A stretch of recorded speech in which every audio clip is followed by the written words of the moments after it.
రాబోయే రోజు అతి పవిత్రమైన రోజు. స్వామివారికి ఎంతో ఇష్టమైన రోజు. శనివారము, ఏకాదశి కలిసి వచ్చిన రోజు. చాలా విశేషమైన రోజు. ఎంతో పవిత్రమైన ఈ షట్టిల ఏకాదశి యొక్క ప్రాముఖ్యత ఏమిటి?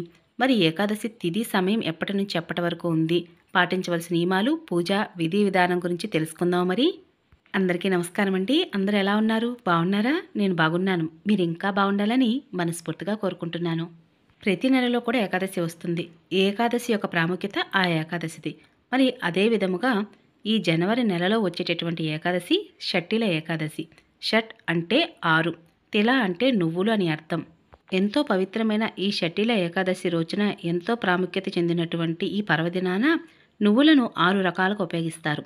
ఈ రోజున ఉపవాసం ఉండడం, ఈ ఏకాదశి రోజున పవిత్రమైన గంగా నదిలో ప్రవహించే నీటిలో స్నానం చేయడం, దాన ధర్మాలు చేయడం, శ్రీ మహావిష్ణువుని పూజించడం వలన ఎంతో పుణ్యం లభిస్తుందని, తమ కష్టాలను తొలగిపోతాయని కూడా చెబుతూ ఉంటారు. మరి ఈ షట్టిల ఏకాదశి జనవరి 25వ తేదీన శనివారం నాడు జరుపుకుంటారు. ఈ పవిత్రమైన రోజున ఆ శ్రీ మహావిష్ణువుకి ప్రత్యేకమైన పూజలు చేస్తారు. పూజకు ముందుకు ఉపవాస దీక్షను ఆచరిస్తారు. షట్టిల ఏకాదశి తిథి ప్రారంభం గురించి తెలుసుకుందామండి. జనవరి 24వ తేదీ శుక్రవారం రాత్రి 7:25 నుంచి ప్రారంభమైనటువంటి ఏకాదశి జనవరి 25వ తేదీ శనివారం రాత్రి 8:31 వరకు ఉంటుంది. ఆ మరుసటి రోజును కూడా జనవరి 26వ తారీఖున ఉదయం స్వామివారిని కూడా పూజ చేసి ఆ తర్వాత ద్వాదశి గడియలు వచ్చిన తర్వాతే అప్పుడు మీరు ఉపవాసం అనేది దీక్ష విరమించవలసి ఉంటుందండి. ఒకవేళ ఉపవాసం ఉండలేకపోయినప్పటికీ కూడా స్వామివారిని పూజించడంలో తప్పు లేదు కదా. కాబట్టి స్వామివారికి ఎంతో ఇష్టమైన శనివారము ఏకాదశి తిథి కలిసి రావడమే చాలా విశేషమండి. కాబట్టి అందరూ కూడా మిస్ చేసుకోకుండా స్వామివారికి ఎంతో ఇష్టమైన తులసి దళాలతో మాలను అలంకరణ చేయటం, పసుపు పువ్వులతో అయినా సరే మాలను అలంకరణ చేయటం లాంటివి చేస్తూ స్వామివారిని భక్తి శ్రద్ధలతో పూజించండి. ఈ రోజున ప్రత్యేకంగా స్వామివారికి పిండి దీపారాధన చేయాలి. 2 పిండి దీపాలు లేదా 5 పిండి దీపాలైనా పూజలో పెట్టుకోండి. మీ దగ్గర కనుక విగ్రహాలు ఉంటే విగ్రహాలకి అభిషేకం చేయండి. తేలికగా సులభంగా స్వామివారిని పూజించండి. కానీ భక్తి శ్రద్ధలతో పూజించండి. మనం ఏ పూజ చేస్తున్నప్పటికీ కూడా భక్తి ప్రధానం. కాబట్టి స్వామివారికి చక్కగా పూజ చేస్తూనే భక్తితోటి స్వామివారికి పూలను సమర్పించండి. అలాగే ఈ రోజున తులసి కోటలో నీరును పోయవచ్చునా లేదా అని చాలామంది సందేహం ఉందండి. స్వామివారికి సామాన్యులమైనటువంటి మానవ మాత్రులమైన మనమే ఉపవసించి స్వామివారి యొక్క అనుగ్రహం కోసం ఎదురు చూస్తూ ఉంటాం. మరి అమ్మవారండి, సాక్షాత్ అమ్మవారు కూడా ఈ రోజున స్వామివారి కోసమై ఉపవాసం ఉండి పూజ చేస్తారట. కాబట్టి మనం చెట్టుకు నీరు పోయటం అంటే చెట్టుకి మనం ఆహారం ఇస్తున్నట్టే కదండి. అలాగే తులసి మొక్కకు కూడా నీరును పోయటమే ఆహారం అన్నమాట. కాబట్టి ఈ ఏకాదశి తిథి వేళ తులసి కోటలో నీరు అనేది పోయకూడదు. లేదా మీకు తులసి అమ్మవారు ఆనవాయితీ కనుక లేనట్లయితే పర్వాలేదండి. తులసమ్మ ఆనవాయితీ ఉన్నవారు ప్రతిరోజు కూడా తప్పకుండా నీరునది తులసి కోటలో పోస్తూ ఉంటారు. కాబట్టి ఈ ఒక్కరోజు మాత్రం తులసి కోటలో నీరును పోయకూడదు.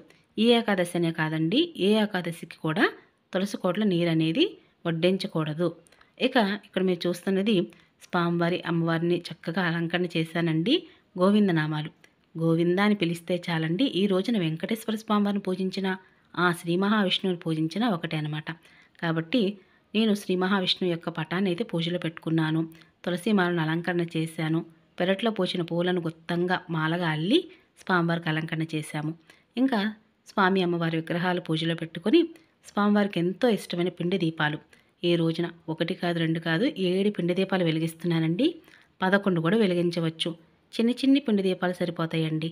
ఇంతెంత పిండ్లు మా దగ్గర లేవనుకున్నా కూడా చక్కగా ఒక వేలి సైజు అంతా కూడా దీపాలు వెలిగించవచ్చు. ఈరోజు తప్పనిసరిగా నువ్వుల నూనెతో దీపారాధన చేయవలసి ఉంటుంది. ఉదయం వేళ, సాయంత్రం వేళ చక్కగా దీపారాధన చేయండి. స్వామివారికి ఉపవసించి పూజించటం వలన స్వామివారి యొక్క అనుగ్రహం త్వరగా కలిగి ఎవరైతే సంతానం కోసం ఎదురు చూస్తున్నారో వారికి త్వరగా సంతానం కలుగుతుందట. అలాగే వివాహం కాని వారికి త్వరగా వివాహం కుదురుతుందట. ఈ విధంగా ఏ పనైనా సరే ఆగిపోకుండా కొనసాగుతూనే ఉంటుంది. అలా స్వామివారి యొక్క అనుగ్రహం కలుగుతుందట. కాబట్టి స్వామివారికి మనం పూజ చేసేటప్పుడు మీ శక్తి కొలది ఉపవాసం ఉంటే మంచిదండి. లేదంటే మేము ఉపవాసం ఉండలేము అనుకున్న వారైనా సరే పాలు పండ్లు తింటూ మితాహారం తింటూ కూడా స్వామివారిని పూజించవచ్చు. ఈ రోజున నాన్ వెజ్ అది వండకూడదు, అలాగే తినకూడదు. దీపారాధన చేసి స్వామివారికి విష్ణు సహస్రనామం చదవడం, విష్ణు అష్టోత్తరం చదవడం, మహాలక్ష్మి అష్టకం చదవడం చాలా మంచిదండి ఈరోజు స్వామివారికి నివేదించవలసిన నైవేద్యం పానకం, చలిమిడి, వడపప్పు. అంతేనండి. చాలా సులభంగా స్వామివారిని ఈ విధంగా పూజించవచ్చు.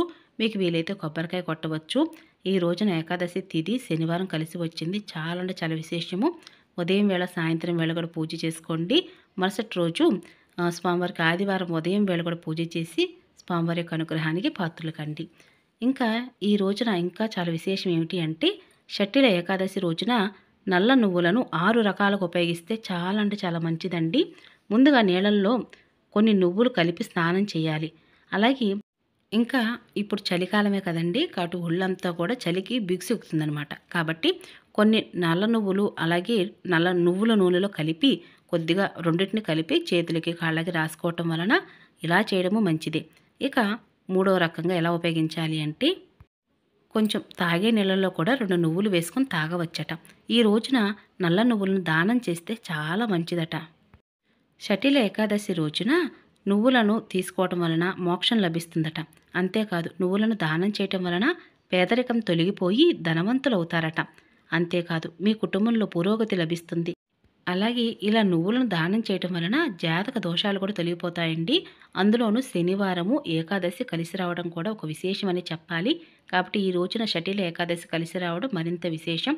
ఎందుకంటే ఈ రోజున నల్ల నువ్వులను దానం చేయటం లేదా నల్ల నువ్వులతోటి స్నానం చేయటం వలన శరీర ఆరోగ్యం కూడా మెరుగుపడుతుందట.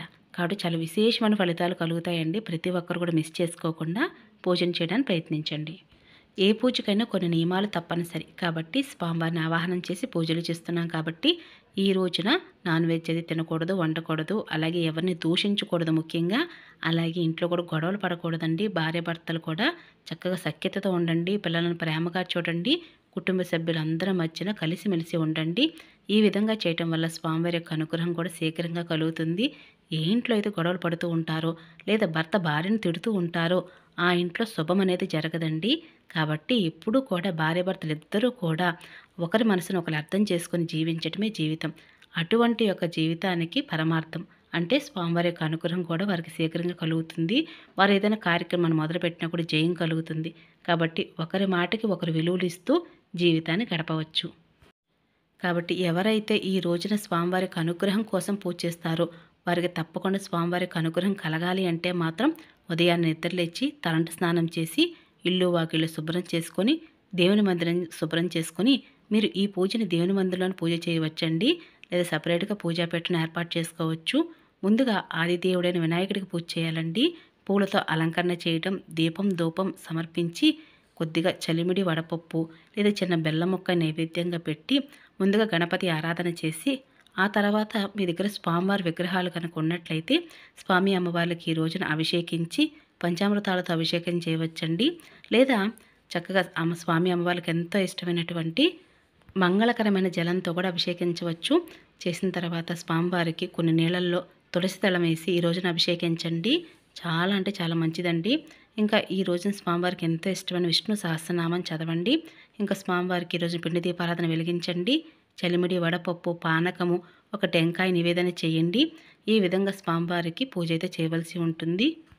ఉపవాసం ఉండదలిచిన వారు మాత్రం ఉపవాస నియమాలు పాటిస్తూ ఈ రోజున ఉపవాసం ఉండండి. ఈరోజు పూర్తిగా ఉపవాసం ఉండాలండి. శనివారం అంతా కూడా ఉపవాసం ఉండి మరుసటి రోజు ఆదివారం కూడా స్వామివారి పూజించి ఏదైనా విష్ణు స్వామివారి యొక్క ఆలయానికి వెళ్ళి అక్కడ స్వామివారిని దర్శించుకొని స్వయంపాక దానం సద్బ్రాహ్మణుడికి దానం చేసి ఇంటికి వచ్చి స్వామివారికి నమస్కరించుకొని అప్పుడు ఉపవాసం అనేది చెల్లించాలండి. ఈ విధంగా పూజ అయితే చేయవలసి ఉంటుంది. ఉపవాసం ఉండలేము అనుకున్న వారు పాలు పండ్లు తీసుకుంటూ మితాహారం తింటూ నాన్ వెజ్ అది తినకుండా స్వామివారి అనుగ్రహం కోసం ఉదయం వేళ సాయంత్రం వేళ పూజ చేసి స్వామివారిని చక్కగా పూజించండి. ఈ విధంగానే పూజ అనేది చేయవచ్చండి. స్వామివారిని పూజించాలని ఒక సంకల్పం ఉంటే చాలండి. ఉపవాసం ఉండనవసరం లేదు.